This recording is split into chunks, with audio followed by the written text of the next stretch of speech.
My guest tonight is Joe Plummer. He returns to the show tonight to discuss one of his other books, Dishonest Money, Financing the Road to Ruin. Joe is an author and a researcher. He has also written Leaving the Illusion. And the most recent offering of his is Tragedy and Hope 101, The Illusion of Justice, Freedom, and Democracy. We did a show on that a few months ago. His website is joeplummer.com. Joe, how are you doing tonight? I'm doing good. Tim, how are you doing? Very well. Thanks for coming back on the show. Okay. Now, Dishonest Money, Financing the Road to Ruin. What motivated you to write that book? You know, I had spent a couple years trying to get people to read The Creature from Jekyll Island with very little success. Everybody was looking at me like I was crazy. I was telling them how important it is, and it's a quick read, and don't be intimidated by it. And it just was like, you know, they were looking at me like I was speaking Russian or something, because here's this 600-page book that, you know, as far as I could tell up to that point in my research, really covered pretty much everything. It's obviously about the monetary system, which is extremely important, but it covers other things too. So it's just a fantastic book. And so I guess basically I decided I needed to write the elevator pitch. So, you know, the elevator pitch to get people to understand something they wouldn't be so intimidated by. They could really kind of get their mind around why it's so important to understand how our monetary system operates, what's wrong with it, what a fraud it is, and that they could get their feet wet there and then dive into, you know, the larger book, The Creature from Jekyll Island, and other books that essentially cover the same thing. The Creature from Jekyll Island is good because it covers so much. It's all in one place, and I think it's really well done. And it's kind of like what happened with, you know, Perloff's The Shadows of Power, and Skousen's Gary Allen was None Dare Call a Conspiracy, and Skousen Naked Capitalist. Those were all like books that eventually led me to buy Tragedy and Hope and go through Tragedy and Hope. I guess I was kind of looking to do the same thing, provide that elevator pitch for people to get their mind around it, and then hopefully have them move on. And even if they didn't move on, at least they had a reasonably good understanding. So I have spoke to people who, as a result of reading Dishonest Money, went on and read Creature from Jekyll Island, and they said, you know, it was still long and it was tough for them to get through. But I mean, I don't know. I think for what it is, generally speaking, of all the books that I've read, usually when a book is over even a few hundred pages, I feel like it just needed some serious editing, almost without fail, that the book just has too much fluff in it. Creature from Jekyll Island, I really didn't feel that was the case, because he really was tackling this broad topic and trying to pull all this stuff together. So I think I can't say enough good about it or the work that Ed Griffin has done, and apparently, you know, as a result of that effort, he released that book in 1994, and it's still selling as good as it ever did. If probably, I'm guessing, better. I haven't checked the printings on it recently, but I know he consistently ranks good at Amazon. So it's, you know, it's held up over all these years, and that's something for a book like that. Mm-hmm. Now, in your book, you state the premise of the book is simple. Very smart and powerful people have created a system of financial control. With it, they're robbing you of your wealth, freedom, and future. The average citizen, never taught how the system works, cannot effectively fight it. What is the system? How did the Federal Reserve System come about? If you want to go back to Quigley's account, the entire purpose of the central banks is to dominate the nation states. So that's the purpose of it. By controlling the nation's money supply, they can control treasury loans, they can control interest rates, they can control exchange rates. They have just an unbelievable amount of power. If you want to attack it from the perspective of how it was presented to people, then you would say that there had been a series of panics starting in the 1880s all the way through to the Panic of 1907. And the bankers, of course, caused those panics. There's some irony here. The bankers are causing these banker panics, and then the bankers are the ones, without any knowledge of the citizenry, of course, who ultimately end up drafting the legislation that's going to protect the people from the bankers. So that's a nice little fun part of the story there, that after they had stirred up sufficient anger, after they had, I don't know if you believe in the problem reaction solution concept, after they had created enough suffering and enough problems, they got people to turn to the government, which is just their instrument essentially, to craft a solution, and then they wrote the legislation and used the government to clearly codify their wishes into law. So it starts with this secret meeting in 1910 on Jekyll Island, where you have representatives from all the most powerful banking interests there, the Rothschilds, and depending on how you want to look at it, Warburg, absolutely J.P. Morgan was almost certainly just a front for Rothschild, going back to Peabody. So we know this about the Rothschilds, that they like to work through front organizations. I've also read that the Warburg Bank itself, Paul Warburg was the author of the bill, essentially. He was the one that led the whole thing. But I've read that the Rothschilds helped them survive in Germany as well. So it could very well have been, instead of Rothschild, Warburg, Morgan, and Rockefeller, it could very well have been Rothschild, and Rockefeller. All right, so we don't know for sure. But anyway. Warburg, he was Kuhn Loeb? Right. Kuhn Loeb, representing Kuhn Loeb too. But I mean, basically, I'm pretty sure that, if I remember, it's been a while since I've read the book, but if I remember correctly, he was there supposedly representing Rothschild and Kuhn Loeb. But again, for whatever it's worth, we don't know for sure. I think it was Eustace Mullins who first, where I first read it anyway, about the Morgan, the Morgan arrangement, the J.P. Morgan arrangement with the Rothschilds, and them supporting him because they weren't received very well. So they started operating through Morgan to throw parties and ingratiate themselves through him. But anyway. And Rockefeller's National City Bank that loaned Rockefeller the money, the seed money for his empire, has been linked to Rothschild, although I understand that's somewhat controversial. I haven't seen it, but it wouldn't surprise me. Yeah. There's a certain level. For me, I dig deep enough to see what I feel is the foundational problem, and then you can just dig forever and go on and on. It's just, there's no end to it. You're never going to discover something. Once you've established really how corrupt and deceptive and criminal it all is, once you've established that in your mind beyond any reasonable doubt, digging more and more and more doesn't necessarily add anything to it, because it's not like you're going to dig and then find something and go, oh, I guess I was all wrong. Because you found all this, well, they did this and they did this, and so-and-so murdered this person and tortured this person, and that, and then, oh, okay, but he gave out turkeys on Friday, so he was a good guy. It doesn't work. So anyway, you start with that story of them secretly meeting on Jekyll Island in 1910, and of course doing everything they can secretly. They want to hide the fact that they're the ones who are ultimately drafting the legislation that's going to be put forward as the solution, the government savior solution to these problems. And boy, oh boy, what a coup that was. That was a coup, because here they by 1913, after they get their man Woodrow Wilson in power, they have their central bank, which they had been unable to get through prior, and now with it they have the this incredible power to control the nation's money supply. I mean, you really can't even. It's hard to get your mind around how powerful that is. I mean, if a monopoly on toothpicks is potentially bad for people, or a monopoly on tomatoes and bananas, whatever it is, if that's bad because of the way it affects people and the exploitive power it confers to those who own that monopoly, you can imagine money. Money is 50% of every transaction. It's everything.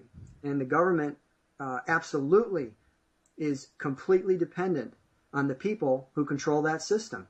So, yeah, it's pretty heavy. And to illustrate what a tight-knit family this is, how incestuous it is of course there was Senator Nelson Aldrich, who originally submitted the plan. Then the banker bill and then they picked another senator after it was rejected.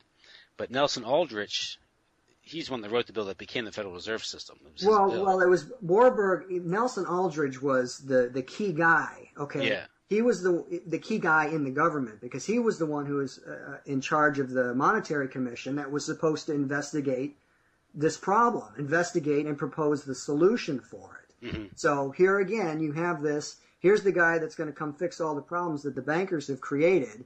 He's on a private island, secretly, working with the bankers to hammer out the legislation that's going to be put forward. But you're right. Initially, the legislation was rejected because it had his name on it. So people didn't necessarily trust him. They brought out Glass. Yes. I want to say Glass Owen, maybe. I think it was Glass. But he was the father-in-law. His daughter married into the Rockefeller family, correct? He was correct. I believe you're correct. It was, let me see. We had... Because Nelson Rockefeller is named after Nelson Aldrich. John D. married his daughter, I believe. Yeah. It's hard for me to remember all that stuff, but yeah. So that just illustrates it. Just these people, not only are they working together, they're intermarrying. So it's a cultural thing here. These people literally are. It's almost, you could say, sort of like a breakaway civilization where they're completely removed from the public. It's all this close knit, a very very narrow interest of an elite. One of the biggest controversies in American history up until the 20th century was the existence of a central bank or a national bank. I mean, we had the controversy at the beginning of the country, Hamilton versus Jefferson. We had the first national bank and the second national bank, both of which finally collapsed, and we did pretty well without it under the Treasury system. In fact, it wasn't the last time that we paid off our debt was when Jackson, or maybe a successor. Yeah, it would be in that general time. I'm not 100% sure, but it would have to be in that general time because that was right after he killed the second bank. Yeah. Nicholas Biddle, he orchestrated a panic in response to Jackson's war on the bank, correct? Yes, intentionally. Yeah. And, fortunately, he was arrogant enough to admit that he had done it, and that was his undoing because otherwise it would have just been conspiracy theory. What is it about the American people back in the 1830s or 40s that were the public in general were informed enough to at least cause much of a political stir that would lead to his dismissal, whereas now people were just wouldn't register at all with it. Well, I like to think we're making some progress. I really do. We are, but there's no two ways about it. They've had tremendous success with their indoctrination system. I mean, and this was part of the plan. Again, it's like we're kind of talking about two things. I'm marrying this topic, which is more or less dishonest money, which focuses, mostly on this instrument, one of the instruments that they created, which is the central banking system, versus this overarching plan, that this is really literally just one piece of the puzzle for this network that Quigley exposed to control all habitable portions of the world. And so, to your question, it's the power that they have by grabbing people young and indoctrinating them the way they have and keeping them distracted with the media. It's amazing. It's amazing what people will tolerate now compared to what they would have tolerated back at the time, like say the time of the revolution. I can't imagine, like if you were to take somebody who was on the fence back then about whether or not they wanted to support going to war against Great Britain because of the things that Great Britain was doing, especially like with taxation and things, which ultimately pushed it over. I can't imagine, like, let's say they're on the fence, like, war is terrible, but man, this is really getting intolerable. If you were to take somebody like that and put them in today's society and look at what people tolerate, I imagine they just wouldn't even know what to think. Yeah. They probably couldn't believe it. They would think, man, what has happened? What have they managed to do to people's minds to where they can have things so upside down and backward that they don't see this for what it is, that they accept the propaganda about what taxation is and what the leaders of the country stand for and what their ultimate aims are and all of this. They probably wouldn't even know how to deal with it. Now, I think what you're talking about, the plan, I guess Kara Quigley put it, I think you provide the quote. It's, Quigley stated that the powers of financial capitalism had a far-reaching aim, nothing less than to create a world system of financial control in private hands, able to dominate the political system of each country and the economy of the world as a whole. The system was to be controlled in a feudalist fashion by central banks of the world acting in concert by secret arrangements arrived in frequent meetings and conferences. Each central bank sought to dominate its government by its ability to control treasury loans, to manipulate foreign exchanges, influence the level of economic activity in the country, and to influence cooperative politicians by subsequent economic rewards in the business world. I think that explains why they've been able to, I guess, brainwash the masses. First, they start by hiring, I guess, a coterie or a cadre of intellectual, sock puppets, or economic associations. I think the Federal Reserve itself doles out hundreds of $millions of dollars in grants to studies each year to justify its own existence. You can't get a seat at any university anywhere, any meaningful position if you're an economist, unless you pay tribute to the Fed, at least assert its legitimacy. The entire system depends on it. So, yeah, you're not going to get a job working for the Federal Reserve if you are against the Federal Reserve. It kind of it's not going to happen, So, and there's the issue of, again, if we're talking about the overall process by which they've brainwashed people, you go to someone like Bertrand Russell. Bernays is good too, but Bertrand Russell, where they talk about this system that they've created, where they understand the science of manipulating human behavior and manipulating human thought, that this society of experts, which also Quigley discusses, this is who we're talking about right here. The experts are the ones who are in the back room setting the policy and then creating the environment through which that policy will be enacted with, whatever manipulation is necessary by putting whoever in power is necessary. I think a lot of times it's ideal for them to put people in positions of power who do not realize that they're being manipulated. And that's one of the things that Bertrand Russell talks about. He says that the society of experts, the ones who truly understand the process of scientific manipulation, might actually let the so-called leaders imagine that they're controlling the forms of government and controlling the forms of control, but they won't be controlling it. The real power rests in those who understand how this whole system has been structured and how they project their power through maintaining these illusions. So it's I think in a lot of cases that's what you have. I think that's what you had with Woodrow Wilson. I think you just had this idealistic, arrogant person who was manipulated into supporting a cause that he didn't realize he was supporting. He thought he was out going to make the world safe for democracy and all of these other things, but really what he was doing was help create the foundation for this new world order system that, of course, the people who are creating it expect to control. Mm-hmm. Yeah, he had his paper trail, I think, would have led people to believe that he'd be a great president to manipulate because he believed in strong executive government. That's one thing these elite require is sort of an administrative state that's largely divorced from any meaningful constitutional restrictions. Yeah. Of course, his handler was Colonel House. Yep. And Colonel House wrote that book. Philip Drew, Administrator. Yeah. So you can learn everything you need to know right there. Go ahead and read that, and you'll see where they were coming from with the income tax and everything else. These were all things that they wanted and they needed. That's why they wanted them.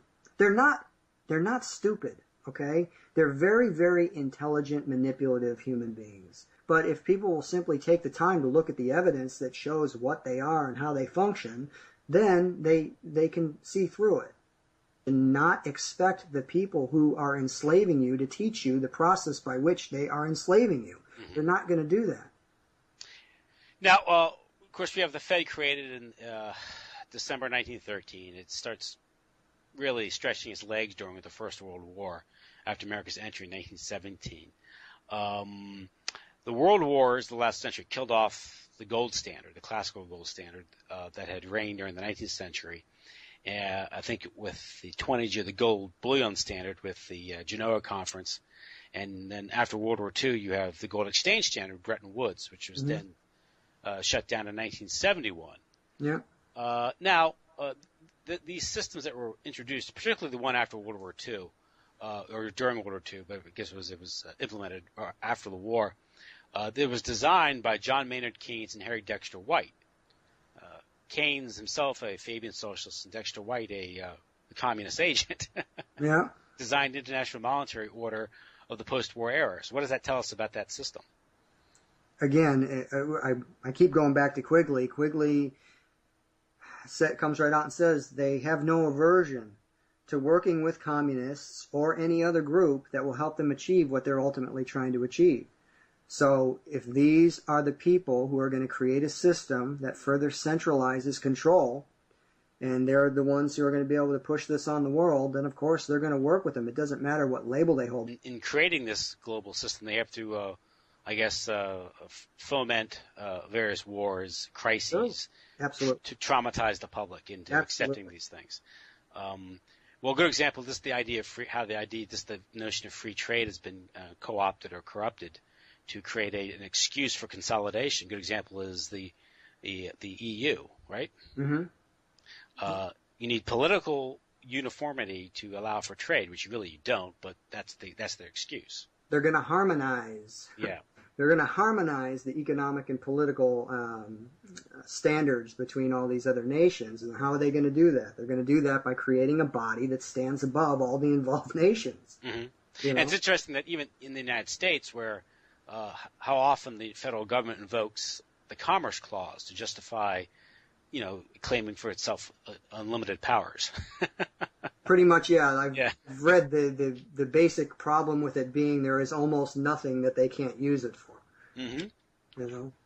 How is it quickly in the 20th century we have this decoupling of gold, of commodity money to receipt money to fiat money to debt money? Yeah. And is there a quick way to explain how that happened and just how corrosive and destructive that is? Well, in the book I do. So, if I believe that's probably chapter 6. I think it's chapter 6. And again, just anybody listening, they can read Dishonest Money for free online at dishonestmoney.com.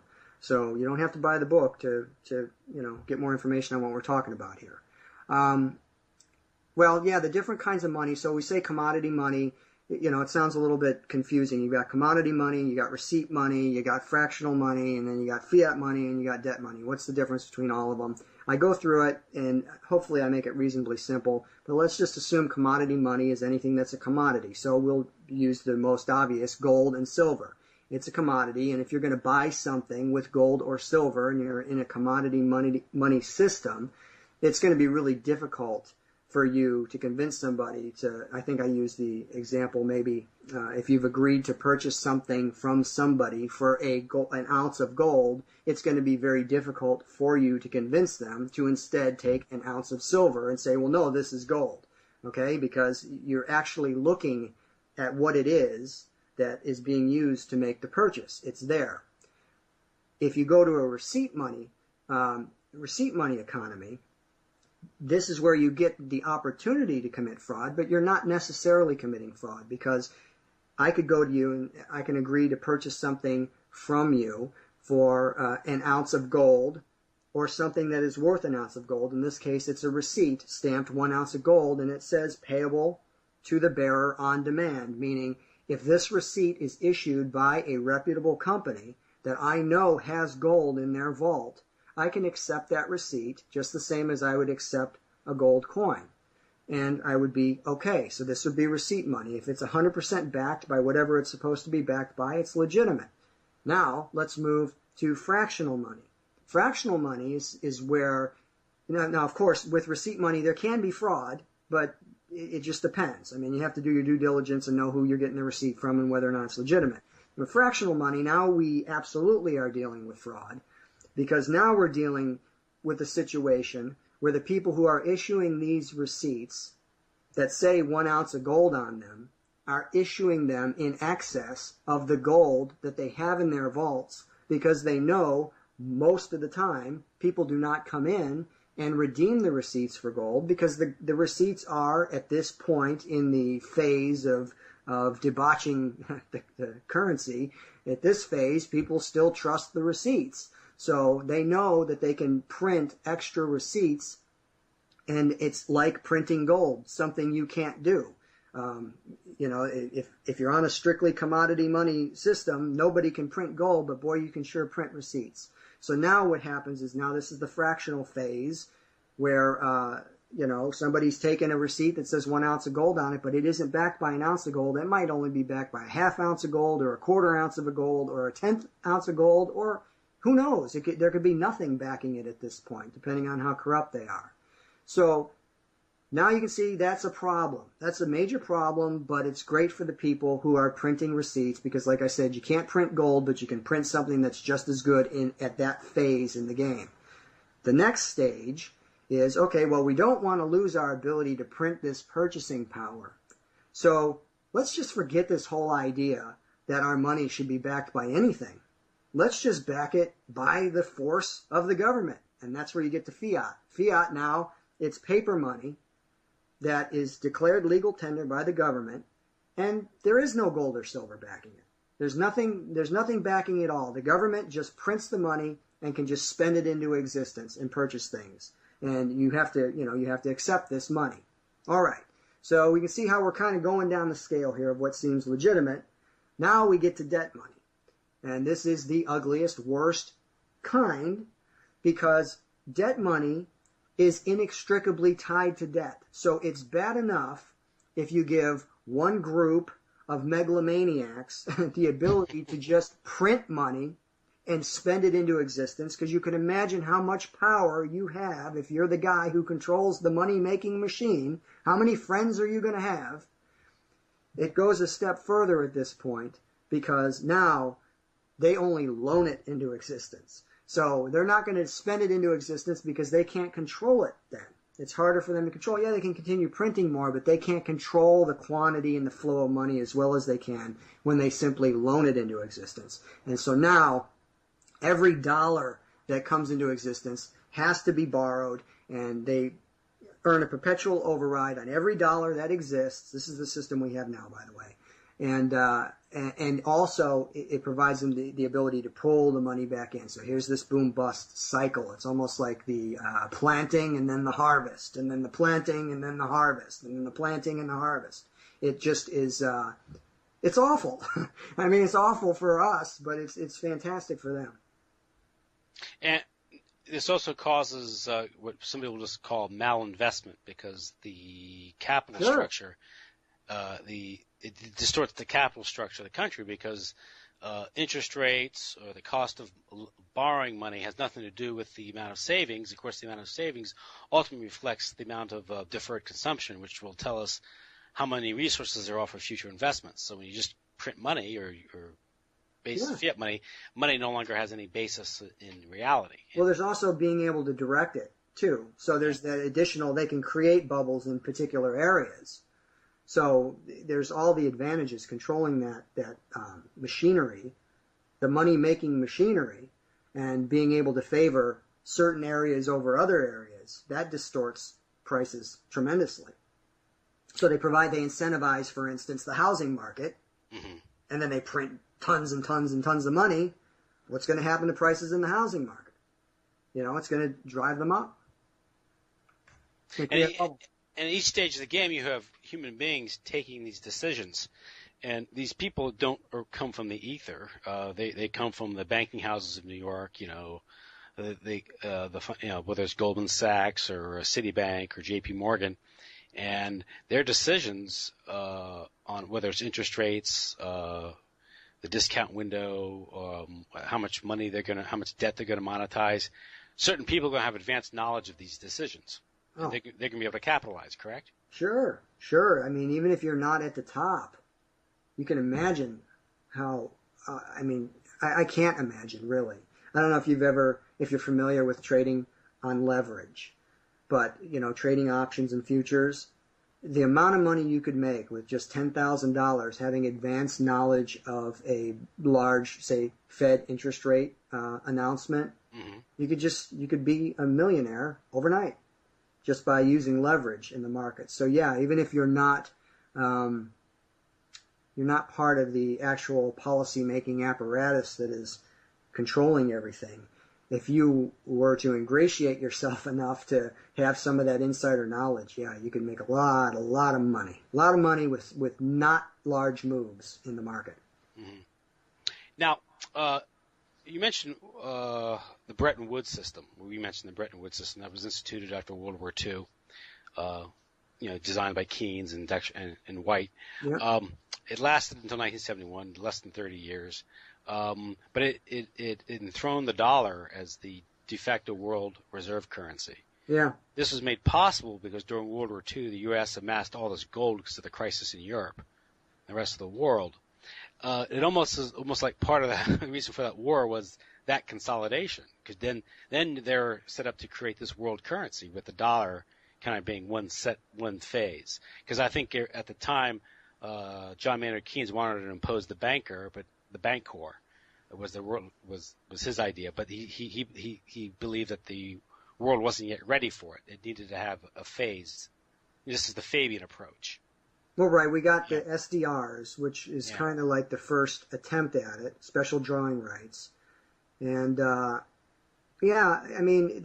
Keynes himself admitted this, that, they're trying to create this world currency, and they had to use the U.S. dollar because at the time it was the only one that was redeemable in gold. Not for us, of course. We couldn't redeem our dollars in gold, but foreign nations could, so that they would use that as a starting point. So just right there, you have the hint to what was expected. They didn't expect it to be forever redeemable in gold. They didn't want it to be forever redeemable in gold. So the so-called default that happened 30 years later, why would anybody believe that they ever had any intention other than eventually removing gold backing? Because the gold backing is what provided limits. And by removing the gold backing, now there are no limits to the creation of the currency. So, as far as I'm concerned, it was just part of the plan, and the plan continues to just march forward. And it could very well be that how they love to create crises and then come marching forward with their solutions, that they have every intention, now that they've got the whole world on the dollar, to destroy the dollar and cause as much chaos as possible. And through that, even if it's just a temporary measure, to create some new global currency that'll stabilize international markets and everything else. And I wouldn't even be surprised if it's temporarily backed by gold in some way, because that would make it easier for them to sell it. But again, now this is all speculation. There's no way of, it's coming from a knowledge of how they function and watching what they do. That would be the most, if I was one of these, I try to watch my language. If I was one of these people, and I function, if I was one of these people and I function the way they function, that's what I do. This is what I do. This is what I specialize in. So, it's pretty easy to figure out a path forward. Well, it's not as if we're given, a special seat at Davos in the Inner Sanctum or at Bilderberg or we're invited to the special campfire group at Bohemian Grove. Right. When I say this is what I do, I'm not speaking of me personally. I'm saying if I were one of the elite, I'd be thinking to myself, this is what I do. So this is how we're going to do it. The ends justify the means. Now, one of course, in the book, we covered money and different types of money and how each one is more destructive than the other. Yeah. Almost. There's no perfect system. Probably the best system is some sort of monetary system where it's without legal tender and let the market decide and have it be redeemed. I think that would probably redound to probably gold and silver, like it always has. Or just competing currencies. Where you have competing currencies, like you said, let the market decide. Yeah. There's always going to be an area for abuse because, one thing the wealthy do is once they become wealthy, they leverage their wealth politically to bend the rules. And so, so it's hard to, how do you fight? You can't fight that with laws because, of course, they'll write the laws in their favor like they always have. But we get into banking because the banking itself is so corrosive. There's different types of banking. There's free banking, full reserve banking. And of course, we have fractional reserve banking is what we have now. And you want to get into that, explain how that works and just how fraudulent and how criminal it is? Well, I pretty much did with the explanation of the different types of money. It's fractional but it's a fraction of debt money. Yeah. So like we were talking about fractional money earlier, where fractional money was a receipt. It's called a receipt because it's a receipt for something that sits somewhere else, and you can claim that thing that sits somewhere else with the receipt. But you can think of it also simply as something stamped with a value on it, and it acts as money. The value represents whatever's being held somewhere. But now, instead of that being a commodity like gold or silver, and instead of it even being something like fiat money, it's just a claim on more debt money. So I don't know how it could be any more ridiculous than that, really. What is it? So yeah, they have reserves, but they have reserves of this thing that they've created that was created out of nothing and exists somewhere, in most cases, just as digits in a computer. That's the vast majority of all money isn't even in physical form. Yeah, and they're charging interest on money that they didn't have prior to the loan. Right. They create it. Yeah. At the same time, they're insured by FDIC, which only has a fraction of % to cover any losses. Right, and you saw what happened with the federal savings and loan debacle. Yeah. With I don't remember how much it was, hundreds and hundreds of billions of dollars. Well, what happened? That was all supposed to be insured. Well, what happens when there isn't enough insurance? Who pays it? The Treasury. Well, who funds the Treasury? We do. So, yeah, we're always on the hook for it. There's no two ways about it. That's a huge feature of the system. And you also do a quick history of these bailouts. So it was Penn Central, Lockheed back in 1970. Yeah. First Pennsylvania Bank, Continental Illinois Bank, all these bailouts. Yeah. Like Penn Central, it was a big operation. I think they had like a payroll of $100 million a month. So, it's a pretty big operation, and, completely just loaned into insolvency. And I'm laughing. I shouldn't be laughing.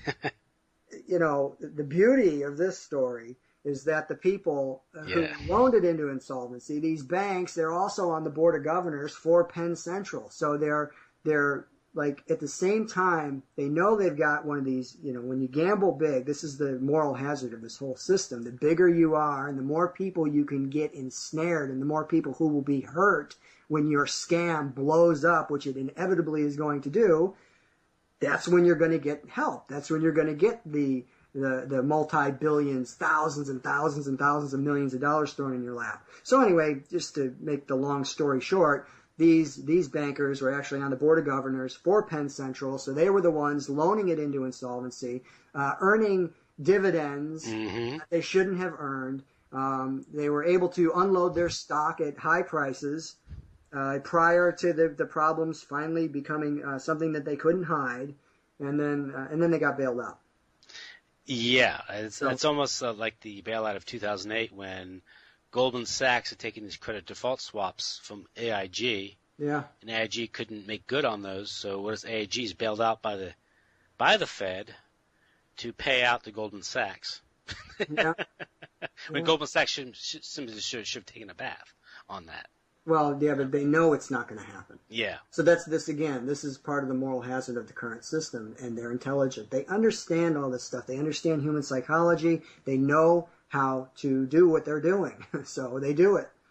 Oh, and George Bush signed the bailout for the savings and loan. His son was a big beneficiary of that.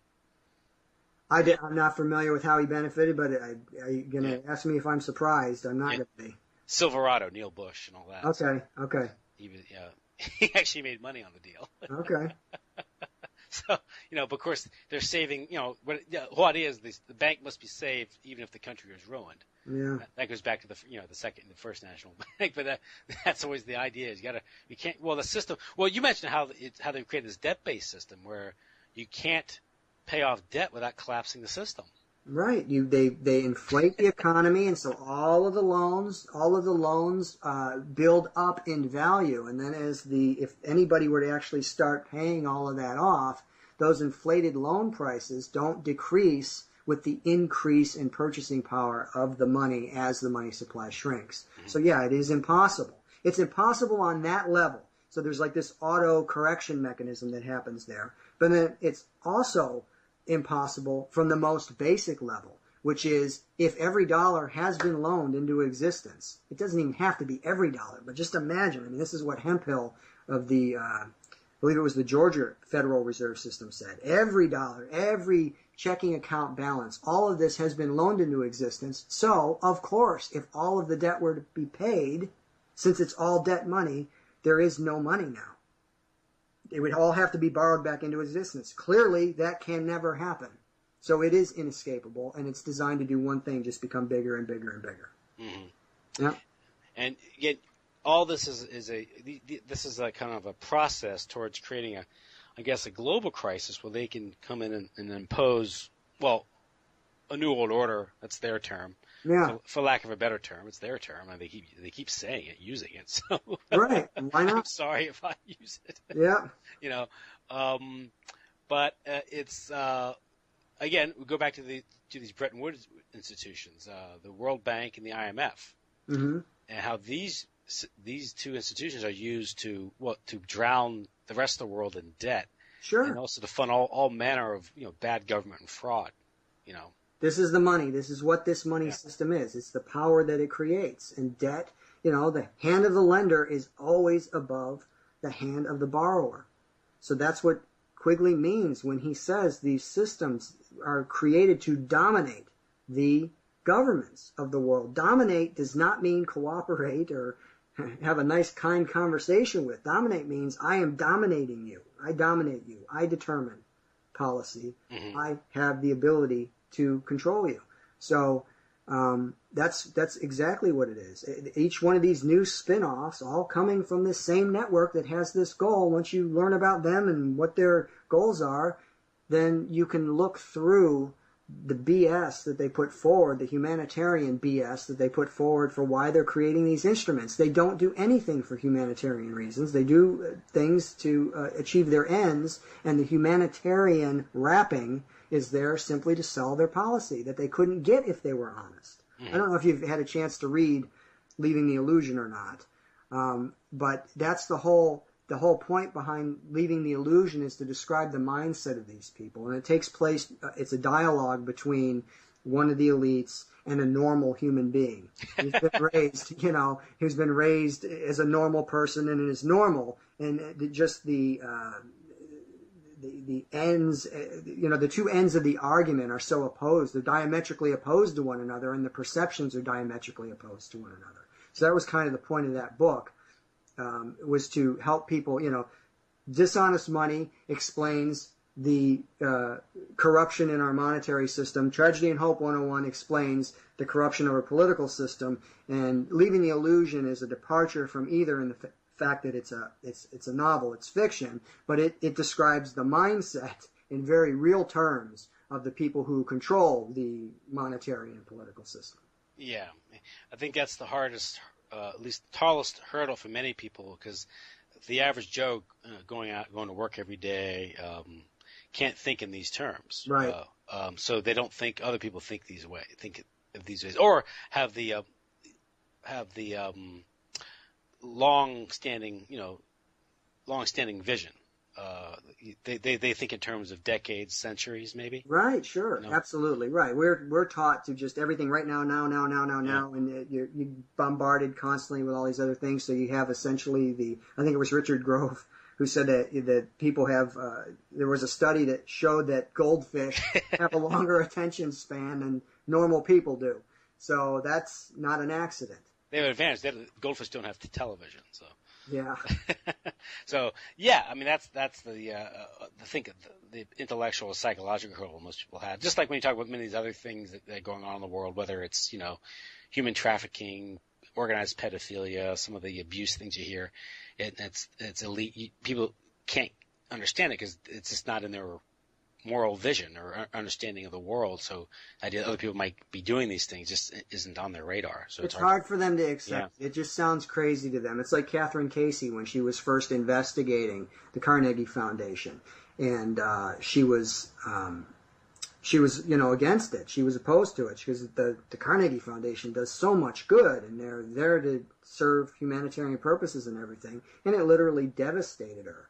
Mm-hmm. Norman Dodd, she lost her mind. Those are his words when she actually dug into their minutes and saw what they were up to and how they functioned, it caused her to have a nervous breakdown because she couldn't believe it. It was so far removed from everything she sincerely believed that it caused her to lose her mind. So I think, yes, absolutely, we're dealing with that psychological barrier. People have to be able to look at that stuff. And she was the investigator going up there to look at the minutes, and she undercover. Right. She found this plan dating back to 1908 to subject the United States to a series of foreign conflicts or wars that fundamentally changed the nation. Yes. To incorporate it with the, I guess. Well, that was at that point. This was the predecessor. Their first attempt at this world order was League of Nations.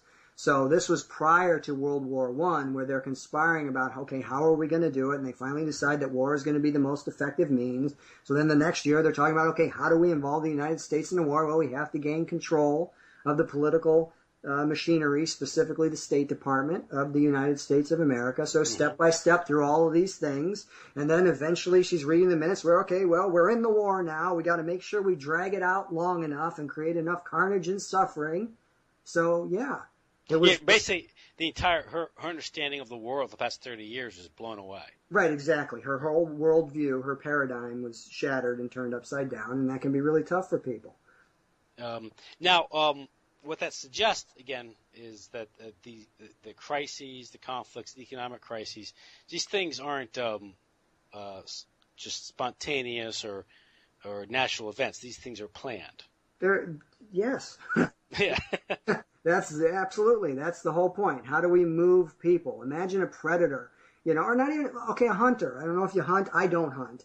But I have a reasonably good understanding of how they will create funnels and other things to move their prey into an area where they can kill them. Mm-hmm.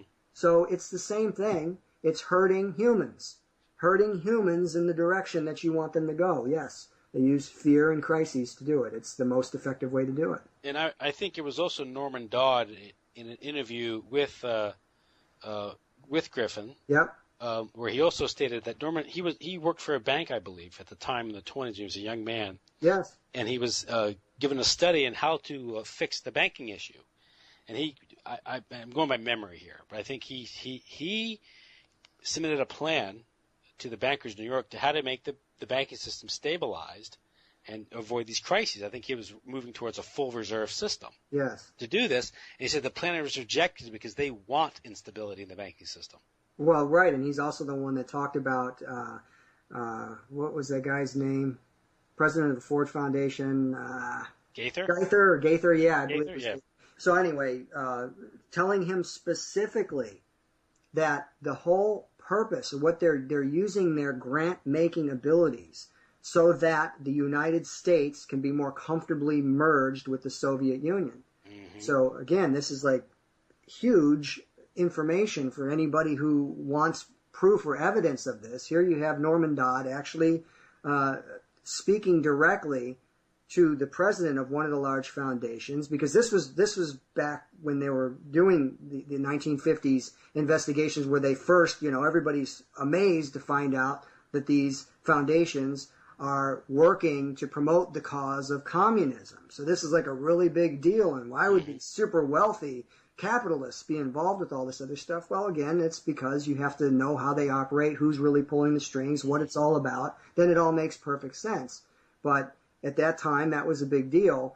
And so you have Gaither or whatever his name is coming straight out and saying, look, we're doing this on purpose. We are trying to erode, essentially, the sovereignty here and make it so we can create this merger. And of course, it was more than just the Soviet Union. It's just at that point, that was probably it was the biggest other power out there. But it's part of this larger project, this sovereignty destruction project, where they're going to create this supranational system, and then everything will be, as I said earlier, harmonized. And in the process, whether it's World War II or the Cold War, is a huge transfer of wealth because you have the armaments industry. Oh, sure. Yeah, absolutely. A lot of people, you need people to help build the system, and money is a great incentive. So, yeah, there's certainly plenty of money there. It was Anthony Sutton wrote about so much in his research. That basically just an excuse for these huge military contracts. But it's also part of that dialectic that Quigley talks about as well too. Yeah. Is you creating different sides, different conflicts, and the idea of whether it's Marxist or National Socialist or capitalist, it's almost like these are different phases to achieve this one world system. So it's you have to understand dialectics, how Sure. one can be manipulated, and even the best of intentions, like you can. Who is gaining power from the conflict? Yeah. So that is the key here. I don't follow sports, but I know there's something called the NFL, and I know that there are different teams that play for the NFL, and I know that the greater the conflict is between two different teams, the more the NFL benefits from that. Mm-hmm. The more money, the more fervor, the more loyalty, the more towels and whatever they're waving and all of this other stuff. I show my ignorance here. I really, truly, I don't pay any attention to it. But you understand what I'm saying? The organization at the top benefits from that conflict. And the greater the conflict, the better. So that's where you get two sides compete. So this entire illusion of there being a difference between the Democrats and the Republicans. Well, the ultimate power structure, if you can scare the hell out of the Democrats with whatever caricature of what Republicans are that you can present, and you can scare the hell out of the Republicans with whatever caricature or stereotype of the Democrats that you can present, they're both going to fight tooth and nail to empower the system that will ultimately protect them from whatever the other side is. Mm-hmm. So it sustains it. It sustains it. But of course there's no legitimate difference as far as the experts are concerned. They couldn't care. And again, that comes from Quigley. Doesn't make any difference to them. The two parties on all of the most important policies that the experts are after are nearly identical at the top. So yes, we can create, we intentionally create these diversions and these other tactics and create ridiculous things that would be ridiculous to any normal human being, because that keeps everybody fighting and distracted from the other stuff, and they can throw out either side at either election, and it won't lead to any profound shift in policy. Mm-hmm. And I guess, and largely this is enabled because the power elite are enabled by their control of the printing press, largely, because they can literally you can buy the political process. The whole system depends on it. So that's bankers win every war. Mm-hmm. Okay, because they're the ones who are earning the money. Doesn't matter which side wins. They've loaned. They can fund both sides and then make the loser pay the debts, or make the winner pay the debts of the loser, or extract it in some way, shape, or form and gain either power or financial control or whatever. That's one of the other arguments that I try to make in the book is to just get people to try to think about this concept of the governments are filled with people who are constantly spending more money than they have, and they're creating these instruments that need a constant flow of money. So they're already dependent on this money machine that these other people control. And then now, what is the greatest facilitator of waste, if not war? And what also is the greatest facilitator of fear in a government, if not war? So if ever there was a way that you wanted to make sure your scam is not going to be attacked, where the government's going to look and say, do we really need these people, is in the middle of a war where the government absolutely needs money and absolutely cannot even consider trying to disrupt this flow of money that they're receiving. That's right. Don't ask any questions. Just know there's a war on right now. Yeah, exactly. Yeah. And right. And so, and again, like I said, just the immense, if you're a business person, you are looking around, and if you're a good business person, you're at least cognizant of where your best business comes from. Well, your best business, if you're one of these individuals who has the exclusive right to create money out of nothing and then loan it into existence comes from governments. And specifically, it comes from governments that are at war. Mm-hmm. So, yeah, they benefit from it. There's the short answer. Mm-hmm. And I think Richard Grove said this one time, asked the question, how come there are no pieces on the chessboard representing bankers? And the question is because they're the ones moving the pieces. Yeah. Right. So that's it. So, well, listen, I said it had you about an hour. It's an hour. I think we covered the big issues in the book, I think. Okay. Like anything else, I think, read the book. It's not a long book. It's extremely well written. You may not have enjoyed writing it, but I've enjoyed reading. I read it a couple times. I appreciate that, and that's probably why I didn't enjoy writing it, is because I wanted to make sure it was reasonably easy to read, and that's where the fun is. It isn't. I don't want to make it sound like too big. It's just challenging. So, but yes, thank you. I appreciate the kind words. And like I said, many other people you can read to. If this is an introduction to the issue, there's Murray Rothbard has done great work on money. There's other people who've written about the money system. You mentioned G. Edward Griffin. His book is a great book on that. Yep. And of course, go to your website at joeplummer.com. And there, you can see the book there. You have a great resource regarding Tragedy and Hope 101, where you can access a lot of the material blurbs and excerpts from that book to get the general idea of what Quigley's talking about, which will also enhance understanding of this issue as well, too. Because it isn't just a bunch of crooks getting together, a bunch of counterfeiter mobs getting together and stealing everyone's wealth through counterfeiting. There's a greater plan here. Absolutely. That's control the world. So. Right, exactly. That's just one of the instruments. That's one of the instruments to help them do it. Mm-hmm. Yeah. You do it through the money system. So, listen, Joe, I want to thank you for coming back again. And I'll wish you a good night.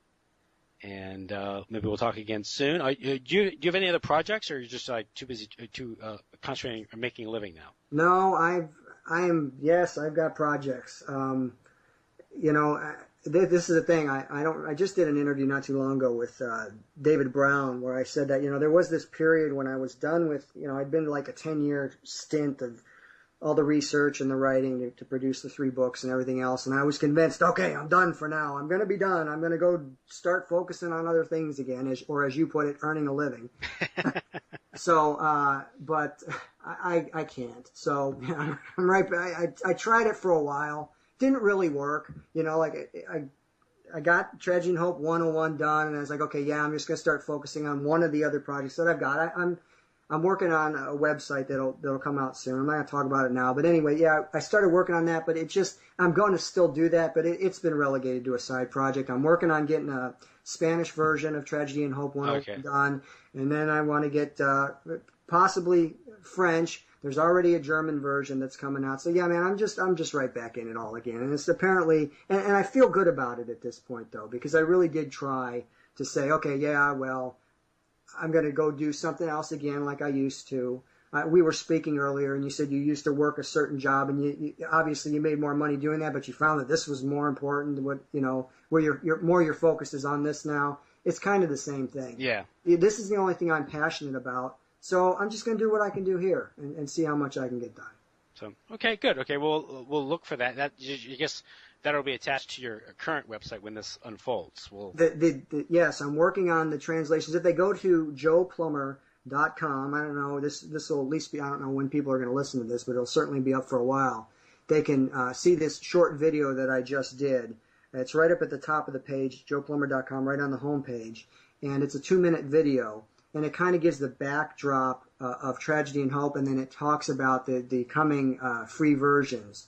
So, they'll give them kind of the backstory. And like I said, we already got a German version that's on the way, and Kopp Verlag's doing that. And then I'm gonna do the other ones myself because Kopp Verlag is a publisher that bought the German language rights, so I can't give that away. Mm-hmm. So I'm going to do the other languages myself. I'm going to try to crowdfund it so I can give them away, just like the English version. I see. Yeah, that's a great plan. So, okay, good. Okay, we'll look for that.